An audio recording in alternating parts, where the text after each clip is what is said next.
जय श्री राम दोस्तों, हर हर महादेव। दोस्तों, श्रावण का यह महीना, कांवरों और डाक बम वालों का यह महीना, शिव भक्ति से सरोवर यह पावन महीना अब धीरे धीरे बीत रहा है। तो हर चीज जिसका कि आरंभ है अंत निश्चित है, परंतु जो वह शिव है एकमात्र वही है जो सनातन है, सत्य है, शिव है और सुंदर है। उनकी शाश्वतता पर कभी भी कोई भी प्रश्न चिन्ह नहीं लगा सकता। तो उन्हीं परमात्मा महादेव शिव शंभु के प्रेम और भक्ति से ओतप्रोत यह कविता आप सभी के समक्ष प्रस्तुत करना चाहता हूं। तो आइए कविता का श्री गणेश करते हैं। जब सतयुग के सर्ग हुआ था सागर मंथन, सुधा सरोवर में सबने स्नान किया था। जब सतयुग के सर्ग हुआ था सागर मंथन, सुधा सरोवर में सबने स्नान किया था। पर उसके हिस्से आया था घोर हलाहल, पर उसके हिस्से आया था घोर हलाहल, नीलकंठ बन सहज ही वह भी पान किया था। अर्थात सतयुग में जब देवताओं और दानवों ने मिलकर समुद्र का मंथन किया था, तब सागर से बहुत सी चीजें प्राप्त हुई थी। जैसे ऐरावत हाथी जिसे इंद्र ने ले लिया, लक्ष्मी और पांचजन्य शंख जिन्हें भगवान विष्णु ने ले लिया, उससे अमृत भी निकला जिसे सभी देवताओं ने पिया। लेकिन उसी मंथन के क्रम में घोर हलाहल निकला जो समस्त सृष्टि को लील जाने के लिए तैयार थी, लेकिन उसको शांत करने की शक्ति किसी में नहीं थी। तब उस हलाहल को महादेव ने पिया और वे नीलकंठ कहलाए। यज्ञ भाग से वंचित निर्लिप्त रहा वह, यज्ञ भाग से भी वंचित निर्लिप्त रहा वह। जब सबने उस दक्ष यज्ञ अपमान किया था, बोध कराना था सबको उसकी सत्ता का, बोध कराना था सबको उसकी सत्ता का। यूं ही नहीं सती ने अग्नि निर्वाण किया था। तो जिन महादेव को देवताओं ने यज्ञ का भाग देना भी स्वीकार नहीं किया था और शिव का अपमान करने वाले उस दक्ष यज्ञ में जब सारे देवता शामिल हुए, तब भगवती सती ने उस यज्ञ को खंडित कर दिया अपनी आत्माहुति देकर।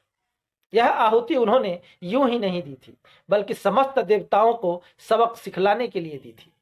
जगदम्बा के बलिदान के बाद महादेव के किंकरों ने जो विनाश लीला की, वह कल्पनाओं से परे थी। किसके बल से नारायण पालन करे जगत का, किसके बल से नारायण पालन करे जगत का। धर चक्र सुदर्शन दुष्ट दलन सम्मान लिया है, पुष्कर सहस्त्र लेकर हरिहर पूजन हेतु जब, पुष्कर सहस्त्र लेकर हरिहर पूजन हेतु जब। कमल नयन हर दान किया था। तो भगवान श्री हरि विष्णु किनके बल पर सृष्टि का पालन और दुष्टों का विनाश करते हैं, उन्हें यह शक्ति कहां से प्राप्त होती है? तो इसके लिए एक कथा है कि एक बार भगवान श्री विष्णु ने संकल्प किया कि वे 1000 कमल के फूलों से भगवान शिव की आराधना करेंगे, लेकिन उस आराधना के क्रम में एक फूल कम हो गया। तब भगवान कमल नयन श्री विष्णु ने अपनी एक आंख, क्योंकि उन्हें कमल नयन कहा जाता है, तो उन्होंने यह मानकर कि यह मेरी आंख भी कमल के ही तुल्य है, उन्होंने वह कमल का पुष्प, वह आंख भगवान महादेव को समर्पित कर दी। जब त्रिपुरयान आतंक त्रिलोकी त्राण नहीं था, जब त्रिपुरयान आतंक त्रिलोकी त्राण नहीं था, अभय सकल त्रिभुवन को किसने दान किया था। मेरु धनुष रथ धरा चाक में सूर्य शशिधर, मेरु धनुष रथ धरा चाक में सूर्य शशिधर। जब उसने हरिबान कठिन संधान किया था। तो जब त्रिपुरासुर का आतंक बढ़ गया और उसे जीतने में कोई भी समर्थ नहीं हो सका, तब सदाशिव ने मेरु पर्वत को धनुष बनाया, पृथ्वी को रथ, सूर्य और चंद्रमा को घोड़े बनाए और श्री हरि विष्णु को ही बाण बनाकर उस धनुष पर संधान किया और त्रिपुरासुर का विनाश किया। और इसी के साथ उनका त्रिपुरांतक नाम भी प्रसिद्ध हो गया। तो यह क्षमता किसी और देवता में कहां देखने को मिलती है? 3 भुवन को जीत लिया था जिसने रण में, 3 भुवन को जीत लिया था जिसने रण में। कैलाश उठाकर 20 भुजा पर तान लिया था बल प्रचंड भुज दंडों में वह किसके वर्षे। स्वाहा जब 10 ग्रीव भक्ति में दान किया था। तो जिसने तीनों लोगों को युद्ध में ही जीत लिया था और जिसने पूरे कैलाश को अपनी 20 भुजाओं पर उठा लिया था, वह रावण इतना बलशाली कैसे हुआ? वह भी महादेव के ही वरदान से संभव हुआ। जब रावण ने अपने 10 सिरों को महादेव को भेंट में दे दिया था। जिसके अमोघ बाणों की कोई काट नहीं है, जिसके अमोघ बाणों की कोई काट नहीं है, अविजित जिसको सुर असुर सभी ने मान लिया था, वह टकराया हर से अनंग ज्यों दावानल से, वह टकराया हर से अनंग ज्यों दावानल से, फिर भी मनमत को संभव ने नव प्राण किया था। तो जिनके बाणों की कोई भी बच नहीं सकता, न देवता, न असुर, न सिद्ध, न नाग और न ही तपस्वी, उन कामदेव ने जब महादेव पर अपना पराक्रम दिखाना चाहा तो वह मात्र उनकी दृष्टि पड़ जाने से पतंगे की तरह जलकर खाक हो गया। लेकिन उसके शुभ उद्देश्य के कारण महादेव ने फिर भी उस पर दया ही दिखाई, कृपा ही दिखाई। क्या कहना उर कितना विशाल औघड़दानी का, क्या कहना उर कितना विशाल औघड़दानी का, एक यक्ष को धनपति लोकपाल का मान दिया था। क्या कहना उर कितना विशाल औघड़दानी का, एक यक्ष को धनपति लोकपाल का मान दिया था।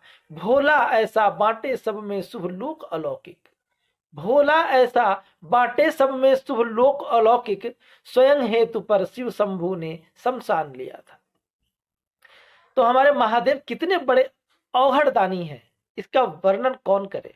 तथापि एक यक्ष की साधना से प्रसन्न होकर उन्होंने उसे लोकपाल बनाया और धनपति बनाया। यह कुबेर की कहानी है। तो वह शिव तो इतने भोले हैं कि उन्होंने सब देवताओं को अच्छे अच्छे लोक बांटे, जैसे देवराज को स्वर्ग, विष्णु को बैकुंठ, ब्रह्मा को ब्रह्मलोक, लेकिन स्वयं के लिए उन्होंने मात्र शमशान ही चुना। सकल अमंगल अवगुण निर्गुण निराकार के, सकल अमंगल अवगुण निर्गुण निराकार के, चिता भस्म अनुरंजित रजत गिरी का कानन, है विहार जो विषधर व्याधि विविध भूत के, है विहार जो विषधर व्याधि विविध भूत के, सकल सुमंगल पावन पर जिन्ह नाम उच्चारण। तो इस तरह से हम देखते हैं कि उन निराकार और निर्गुण परमात्मा में, महादेव में कुछ भी मंगलकारी नहीं है, शुभ नहीं है। वे रहते हैं शमशान में, लगाते हैं चिताओं का भस्म, भूत प्रेत पिशाचों की संगति है और शरीर पर विषधरों का निवास। लेकिन उनके नाम का उच्चारण मात्र ही समस्त अमंगल को मंगलकारी बना देता है। कालों के जो है महाकाल त्रिकाल स्वयंभू, कालों के जो है महाकाल त्रिकाल स्वयंभू, त्रिनेत्र अनल अंबु उद्दीप्त वह अंशुमान है, त्रिशूल धरे कर वरद हस्त निष्पाप कपर्दी, त्रिशूल धरे कर वरद हस्त निष्पाप कपर्दी, शिशु शशि शुभ्र जिन जटा सरोवर भासमान है।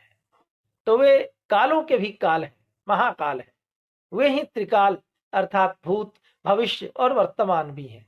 वे त्रिनेत्रधारी हैं, जिनमें एक नेत्र सूर्य है, दूसरा चंद्रमा और तीसरा अग्नि। उनके वरद हस्त में त्रिशूल है और माथे पर जटाओं के बीच सुंदर बाल चंद्रमा है। तो ऐसा ऐश्वर्य, ऐसा सौंदर्य भला और किसी देवता में कहाँ है, कहाँ देखने को मिलती है। मंदमती में मंद भाग शिव को क्या जानूं, मंदमती में मंद भाग शिव को क्या जानूं, तप ताप तपे जुग जुग तिनको यह ज्ञान नहीं है, फिर भी हूं प्लावित करुणा से मैं उस कृपाल के, फिर भी हूं प्लावित करुणा से मैं उस कृपाल के, जिस मूढ़मती तिन्ह जप तप पूजन ध्यान नहीं है। तो इतनी बड़ी बड़ी बातें तो मैंने कह दी, लेकिन वास्तव में तो मैं एक मंदमती अर्थात मूर्ख हूं और मंदभागी भी हूं, क्योंकि उस महादेव को प्रसन्न करने की कोई भी विधि का मुझे ज्ञान नहीं है। और रही उनको जानने की बात, तो जो तपस्वी उनकी आराधना युगों युगों तक और जन्म जन्मांतरों तक किया करते हैं, वे भी जब उनको नहीं समझ पाते, नहीं जान पाते, तो फिर मेरी तो औकात ही क्या है। लेकिन फिर भी मेरा ऐसा होने के बाद भी उन महादेव ने, उस महादेव ने हमेशा मेरा ध्यान रखा है और हमेशा मुझे मेरी औकात से ज्यादा ही दिया है। तो दोस्तों, मेरी यह कविता यहीं पर समाप्त होती है। यह कविता आपको कैसी लगी, कृपया अपने विचार कमेंट्स के माध्यम से बताएं, लाइक करें, शेयर करें, और आपने यदि अभी तक मेरे चैनल को सब्सक्राइब नहीं किया है तो आपसे प्रार्थना करूंगा कि कृपया मेरे चैनल को सब्सक्राइब करें। आपसे फिर मुलाकात होगी अगली कविता के साथ। तब तक के लिए जय श्री राम, हर हर महादेव।